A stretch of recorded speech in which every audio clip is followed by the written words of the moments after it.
అంటే BRS party మరి ఆ కేసు వేయించిందా, లేకపోతే బీఆర్ఎస్ పార్టీ బీసీలకు వ్యతిరేకమా, లేకపోతే బీఆర్ఎస్ పార్టీ 42% బీసీలకు రిజర్వేషన్ ఇవ్వడాన్ని కంప్లీట్గా వ్యతిరేకిస్తుందా అన్న విషయం మాత్రం ఆ పార్టీ స్పష్టం చేయాల్సిందిగా తెలంగాణ జాగృతి నుండి మేము డిమాండ్ చేస్తూ ఉన్నాం. ఎప్పుడైతే ఈ కేసు పడ్డదో ఆనాడే మేము చెప్పినాం, హరీష్ రావు గారికి సంబంధించినటువంటి మనుషులు, హరీష్ రావు గారికి సంబంధించినటువంటి పర్సనల్ లాయరు ఢిల్లీ వేదికగా ఈ యొక్క పిటిషన్ వేయించడం జరిగింది. ఆ ఇద్దరు పిటిషనర్లు కూడా డైరెక్ట్గా హరీష్ రావు గారితో అనేక సందర్భాల్లో మరి కలిసి కనిపించినటువంటి వ్యక్తులను కూడా మేము చెప్పడం జరిగింది. అదేవిధంగా హరీష్ రావు గారి పర్సనల్ లాయర్ ఏదైతే ఉన్నారో ఈ పిటిషన్ వేయడంలో చాలా కీలకంగా వ్యవహరించారనేటటువంటి అంశాన్ని కూడా మీ అందరి ద్వారా ప్రజలకు తెలియజేస్తూ ఉన్నాం.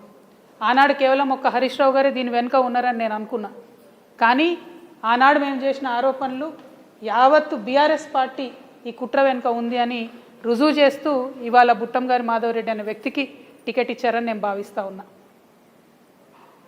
మొన్న కేటీఆర్ గారు ఎవరికైనా ఓటేయాలంటే మరీ ఇటువంటి వ్యక్తిని తీసుకొచ్చి ఓటేయమంటారని నేను అనుకోలే. ఎందుకంటే ఇవాళ బీసీ బిడ్డలు తెలంగాణ సమాజంలో 56% మంది ఉన్నారు.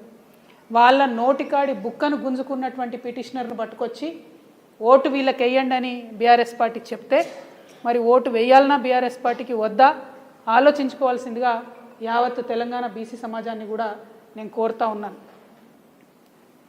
ఇది ఎటువంటి రాజకీయం? మీరు కనీసం బీసీల కోసం ఒక మీటింగ్ పెట్టలే. ఎప్పుడు ఎట్లా పెట్టారు? బీఆర్ఎస్ పార్టీ నుండి డైరెక్ట్గా నాయకత్వం ఎప్పుడు మాట్లాడలే. బీసీ ప్రజాప్రతినిధుల ఫోరం పేరిట మీటింగ్ పెట్టారు. ఆ తర్వాత ఒక్కసారి తెలంగాణ భవన్లో మీటింగ్ పెట్టారు.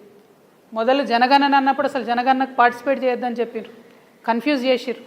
అదంతా అయిపోయినాక రెండోసారి జనగణన చేయాలని చెప్పారు. ఎక్కడా కూడా చిత్తశుద్ధితో బీసీ మీటింగ్లు బీసీల అంశంలో బీఆర్ఎస్ పార్టీ సపోర్ట్ చేయలే. అందరం గోల చేస్తే యావత్ సమాజం రోడ్ల మీదకి వస్తే మేము పెడతాం బీసీ మీటింగ్లు అని చెప్పారు, కానీ అవెన్నడూ కూడా మరి కార్యరూపం దాల్చలేదు. అంటే సమాజంలో సగం మంది పట్ల మీ వైఖరి ఏంటి, మీ చిత్తశుద్ధి ఏందన్నది ఇవాళ తెలుస్తుంది. కాబట్టి మరి ఆ ప్రజలను ఆలోచించవలసిందిగా నేను కోరుతా ఉన్నా. ఒక పక్క బీఆర్ఎస్ పార్టీ ఇట్లా ఉంటే ఇంకొక పక్క కాంగ్రెస్ పార్టీ నవ్విపోతురుగాక నాకేటి సిగ్గు అన్నట్టు ఇవాళ మా నిజామాబాద్ ఎన్నికలకు